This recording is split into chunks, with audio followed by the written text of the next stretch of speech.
Okay, hi, this is Damien Marie Adhope, and I am an axiological atheist, which can simply be understood as a value theory or a value science atheist. And I'm going to do a presentation now on animism. And I am starting from, I believe, its earliest beginnings, such as that seen in Africa around 100,000 years ago. So to me, animism is approximately a 100,000-year-old belief system, and it involves the believing in spirit-filled life or afterlife, in a sense. And if you believe, in things like this, regardless of your proposed chosen faith or lack of faith, you are a hidden animist. Neanderthals, to me, possibly could have imparted some sort of these ideas to us. This is my hypothesis. I'm wondering, did Neanderthals teach us primal religion? Or such as primal or pre-animism or animism, possibly even itself, 120,000 years ago. Homo sapiens, or modern humans, have known to have reached the area of the Levant 120,000 years ago to 90,000 years ago. But that, exit from Africa eventually, though, went extinct. They came from Africa and possibly went back to Africa, or just died out. But they possibly could have transferred these ideas before doing so. So there is evidence of 100,000 years ago in a cave in Israel with the oldest intentional burial of modern humans, containing 15 African individuals covered in red ochre. And it was a group, in a sense, who seemed to have visited, Israel, and then, like I said, possibly returning back to Africa or dispersing further into other areas and then dying off. So 100,000, though, to 74,000 years ago in Border Cave in South Africa, or Southern Africa, I should say, there's an intentional burial of an infant, also covered with red ochre and with shell ornament, which may have possibly have connections to ideas from the Africans buried in the Israel cave. Now, all this may sound, far-fetched to some people, but we have to understand they were already making shell beads 200,000 years ago. There's evidence of this even in Libya. Not to mention, Neanderthals, they built a series of large underground circles with stalactite structures they had broken off. And it's 175,000 years ago in France, possibly hinting to their emerging religious ideas. So the question for me, is, did Neanderthals teach us primal religion? Well, in the Tabern Cave in Israel, there's found evidence of a Neanderthal type burial with an arcane human female, or maybe even a hybrid. There is some evidence of burial at Shoal Cave at 130 to 100,000, which may have been Neanderthal human hybrids as well, or maybe just Neanderthal. Though they also could be early modern humans, because they had started to emerge from this area, and it would be interesting to wonder if they had transferred ideas to be among each other. Now, this thinking that Neanderthals already, in a sense, contained this idea for primal religion and didn't have it transferred the other way, humans to Neanderthal, is because it's supported in the fact how 250,000 years ago, Neanderthals were already using red ochre, long before humans. And there's possible but is somewhat disputed evidence of Neanderthal burial going back to 230,000 years ago. All this, though, shows evidence of Neanderthals doing these intentional burials way prior to humans. In a sense, Neanderthals are also, in a sense, a human, but I mean modern humans. Homo sapiens sapiens. Anyways, Neanderthals doing this, putting people in burial and using red ochre, in a symbolic, way, to me, possibly, shows a belief in an afterlife. So the 130,000-year-old evidence is the earliest undisputed evidence for intentional burial, and it's done by Neanderthals. The evidence suggests that Neanderthals were, in a sense, the first humans to intentionally bury the dead, and possibly doing so even involving rituals like cannibalism, which could be evidence of death rituals and symbolic meaning. And the Neanderthals generally, though, are doing so by putting people in shallow graves, along with possibly stone tools, animal bones, still showing symbolic behavior, and possibly, to me, Pre-Animism. So, the evidence suggests that Neanderthals buried their dead at such sites as the one in Corsica. There was a total of 876 single Neanderthal bone fossil fragments.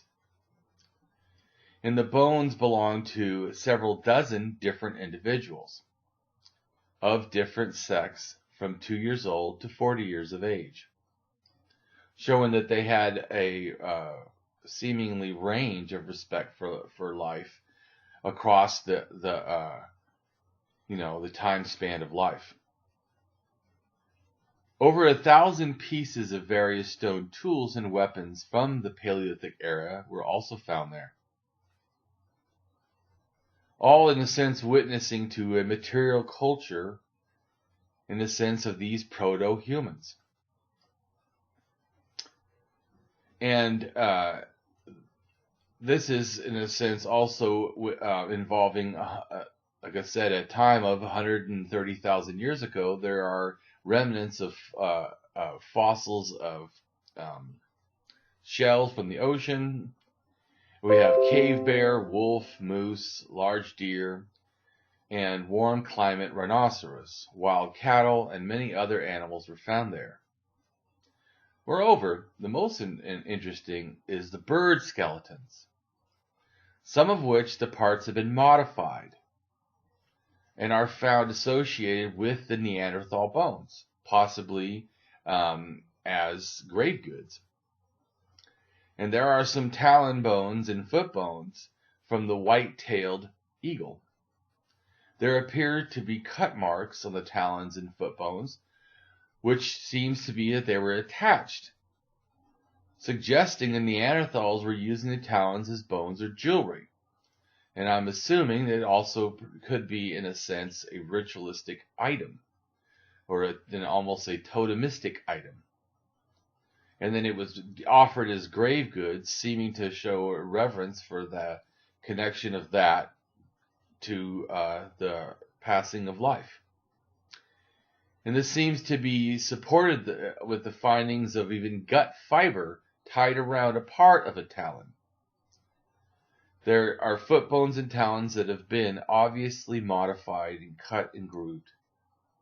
Neanderthals were largely carnivores, though they are known also to use medical plants. So the distributions out of Africa, it can't be just seen as a symbol, a single event.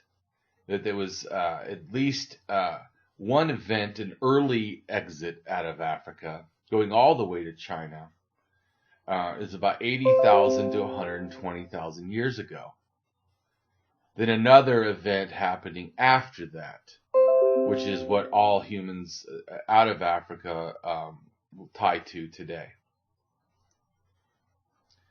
So the history of inbreeding needs to be understood between these arcane, in a sense, proto-humans, or, and then the modern humans we are today. So early modern humans, Desovians, and Neanderthals all interbred with each other multiple times on multiple occasions in the past, especially in the past 100,000 years ago.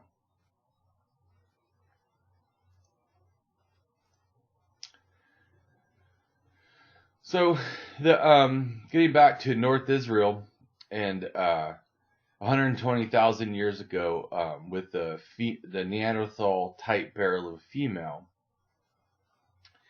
the material remains in that cave for the Tabern Cave in Israel relates to a type of culture, stone tool culture, that goes back 200,000 to 45,000 years ago. It involves small flint tools made of thin flakes, which is in a sense a more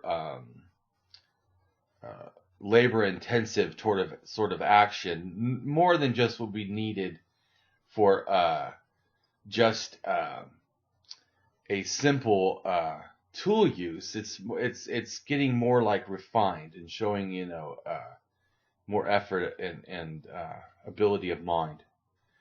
And many of the procedures are a technique that involves carefully trimming the flint core before the desired shape is even knocked off.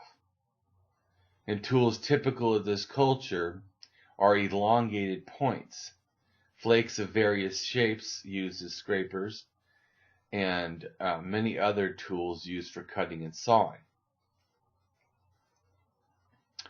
Primal religion, to me, for modern humans, is basically about an animism, and it's about 100,000 years ago. And to me, it begins or is inspired in Israel, but it's Africans doing it, and they this idea to me gets transferred back to Africa, and then it emerges from Africa. In a sense, this early burials in Israel of the modern humans were stained with red ochre, just like the Neanderthals before them. And a variety of grave goods were also found at the burial site. 71 pieces of red ochre were also offered. Ochre stained the bone and tools that were found, suggesting that even the tools offered in the grave were possibly of ritual use. And the red ochre itself, to me, connects to the earlier hominids before humans. There also was a person who had a mandible of a wild boar found placed in their arms. To me, all of this goes to the symbolic behavior. So like I said, this makes me wonder, did Neanderthals inspire or somehow transfer some of these ideas? It would seem that it would be possible with nothing else than just the red ochre being used. But evidence suggests that Neanderthals, in a sense, like I said, were the first humans to intentionally bury. And I think it's interesting that we show up in an area doing this almost the same behaviors in the same kind of ways. A population that went to Africa, in a sense, diverged early from other modern humans in Africa, and did contribute genetically to the ancestors of the Neanderthal. This is evidence, this early leaving of Africa and transferring of DNA is found in the Altai Mountains of Siberia at about 100,000 years ago. By contrast, we don't have any direct genetic contributions in the Desovians this time, or in a sense, and European Neanderthals. So there was a difference, in a sense, even in the Neanderthals that were in the Altai Mountains of Siberia and the ones that were in Europe itself. In addition to later inbreeding events, the ancestors of the Neanderthals in the Altai Mountains and early modern humans met and are bred, possibly even doing this in the Near East, many thousands of years earlier than previously thought. A set of 7 teeth were found at the Taberna Cave in Israel and were studied and found to most likely belong to a Neanderthal that had lived 90,000 years ago. There's another Neanderthal. And another one from that same cave, the limb bones are characteristic of a Neanderthal, where the lower jaw was a combination of Neanderthal and earlier human features. This fossil also dates to 150,000 years ago. A fossil human jaw in a collapsed cave in Israel is said to date back to between 177,000 and 190,000 years old, meaning that they could have even interacted sooner. And the Taberna Cave contained a Neanderthal, as I said before, type burial female, and dated at 120,000 years ago.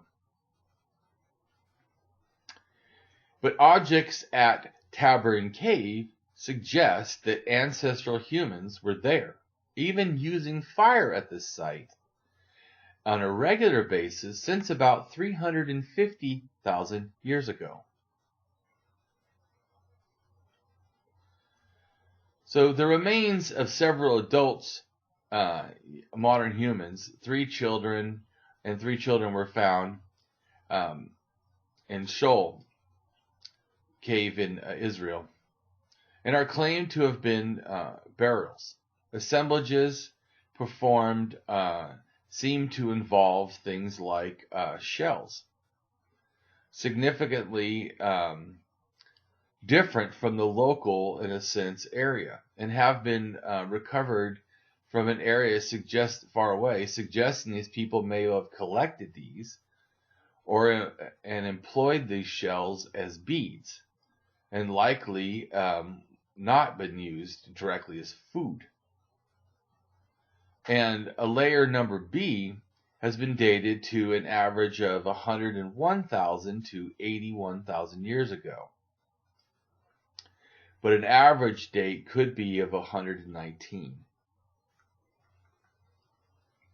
And shoal number 5, there's a mandible, as we said before, with the wild boar on the person's chest.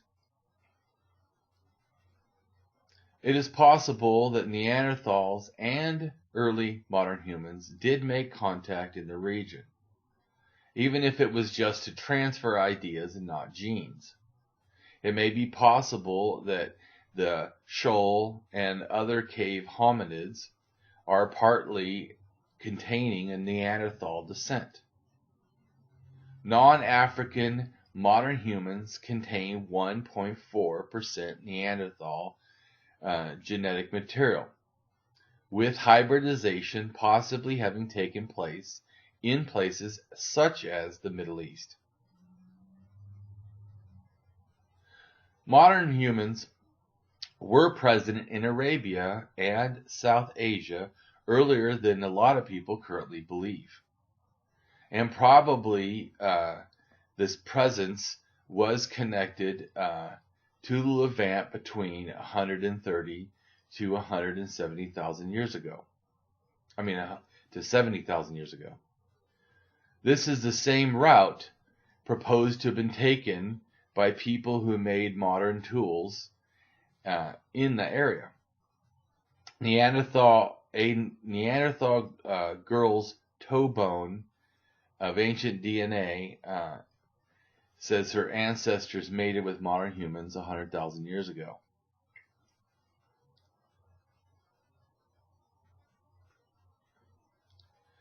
A 100,000 years ago, though, to me is the oldest, in a sense, known burial of modern humans.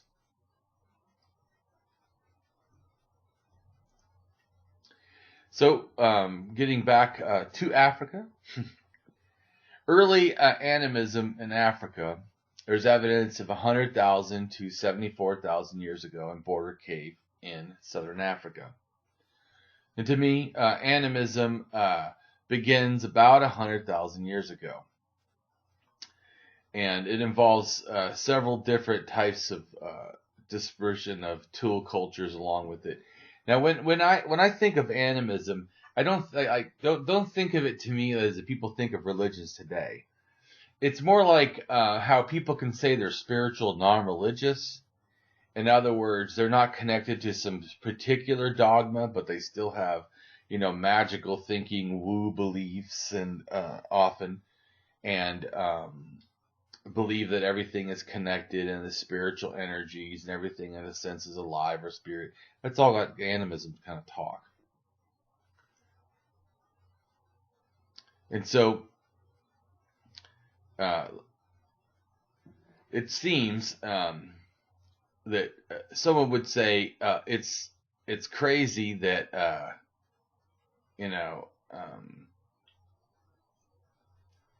that I could say that Neanderthals or arcane humans could have religion, but the evidence simply is that there is evidence that shows that these arcane humans actually, were doing stuff in a sense before we were.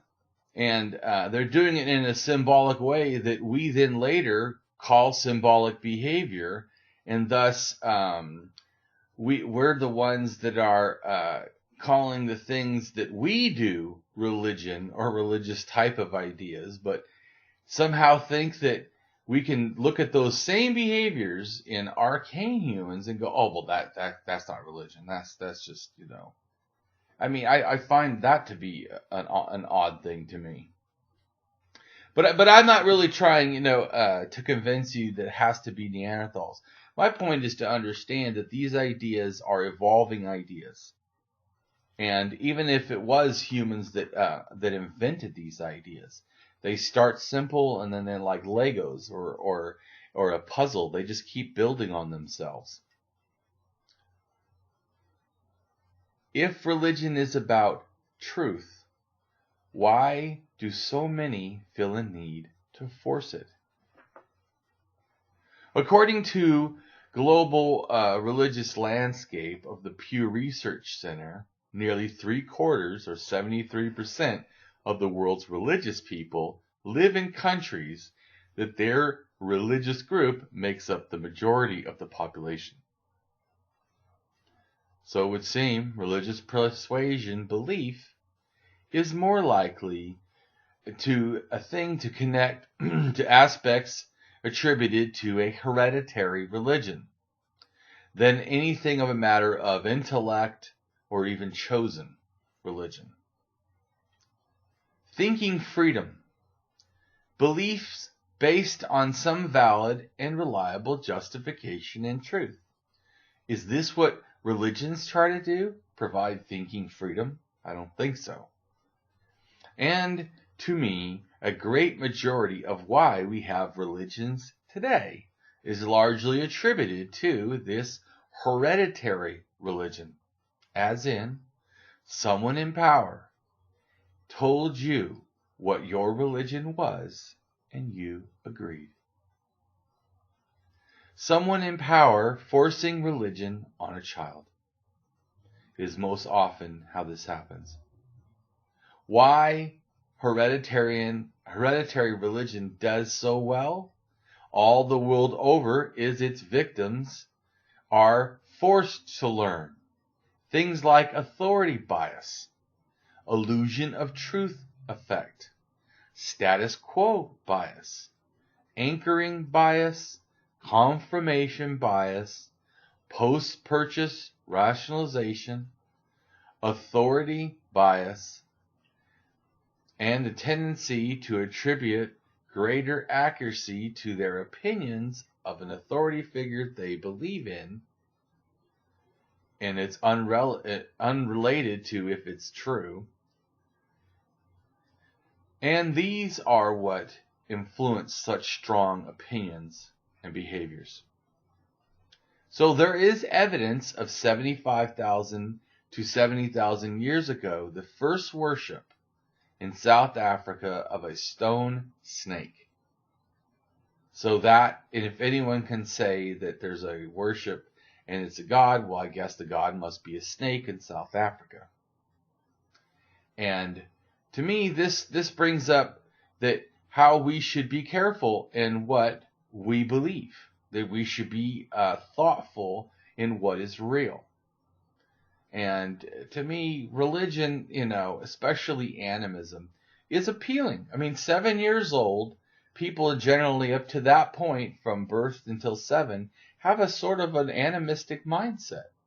That children are vulnerable, and I feel like that is why religious people feel such need to get the child as soon as possible, into this religious indoctrination, these Christian Sunday schools, and to me, it's this domination because the ideas are not true. They believe them takes, this indoctrination process that starts at the beginning of life for people that are religious, in most cases. And then it's in our societies, because our culture is not limited to simply the family, but the whole environment in which we are immersed in. And that is why you see 73% of all religious people being connected to the area they're in. And thank you, and have a great day.